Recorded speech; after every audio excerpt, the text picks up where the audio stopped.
Portanto, em relação às partes, é um elemento muito simples. Partes são aquelas pessoas que integram ou o polo ativo, na condição de autor, ou o polo passivo, na condição de réu. São o que a gente chama de elemento subjetivo da causa, porque são os sujeitos de uma relação processual.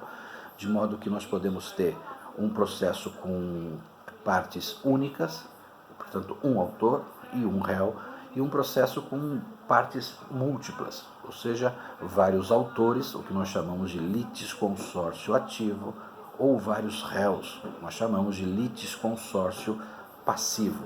Essas pessoas, portanto, vão ser inseridas na relação processual por orientação do autor, é o autor que determina quem sejam autor e réu, e eventualmente por algumas situações que podem fazer no curso do processo com que pessoas sejam inseridas dentro dessa relação processual. E essas são as partes que, ao final, serão aquelas que serão atingidas por essa relação processual e pelos efeitos da coisa julgada, tá certo? A gente vai ver no curso que nós podemos ter alteração, eventualmente, desses polos e portanto, com tranquilidade, vamos estudar mais detidamente, já esse ano ainda, algumas coisas importantes sobre partes. É, portanto, o elemento subjetivo à parte. A causa de pedir é a conjugação de dois subelementos, ou seja, quando a gente fala em causa de pedir ou causa petende, a gente está se referindo a um conjunto de fatos que aconteceram na vida real e a consequência jurídica dele. Quer dizer, a gente tem sempre uma ação judicial, ela nasce com base em fatos que levam a uma consequência jurídica. Quando a gente fala, portanto, de causa de pedir, a gente está se referindo a esses elementos de fato e de direito. Ou seja, quando a gente fala em causa de pedir, a gente necessariamente faz uma conjugação de um raciocínio que conjuga dois elementos. Os elementos que aconteceram na vida real são aqueles que nós chamamos de elementos factuais, os elementos de fato. E esse fato, ele gera uma consequência jurídica que nasce fruto de uma interpretação que a parte tem sobre o fato e o ordenamento jurídico brasileiro.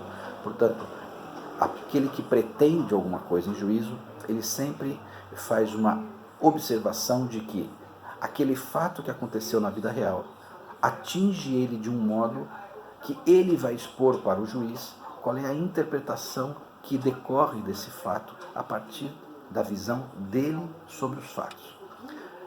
Só para dar um exemplo, vamos imaginar um atropelamento. Qual é a causa fática do atropelamento?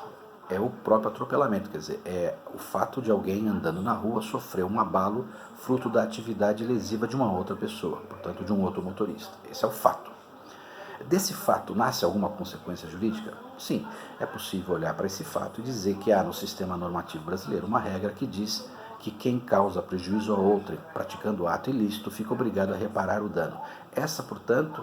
Esse é o elemento jurídico da causa de pedir. O elemento fático é o atropelamento em si, e o elemento jurídico é essa interpretação que nos leva do fato até uma consequência jurídica.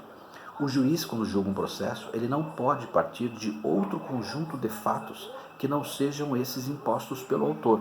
Portanto, o autor é que estabelece qual é o conjunto de fatos que ele pretende expor como causa de pedir.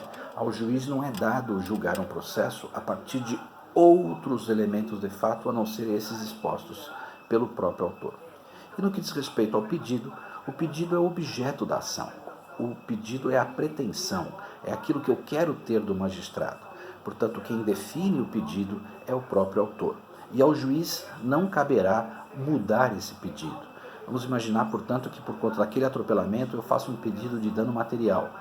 E o juiz entenda que também seria possível dano moral. O juiz não pode incluir um pedido que a parte não fez. Quem determina o pedido feito numa ação é o autor e não o magistrado. Portanto, o pedido, a pretensão, é dada também pelo autor.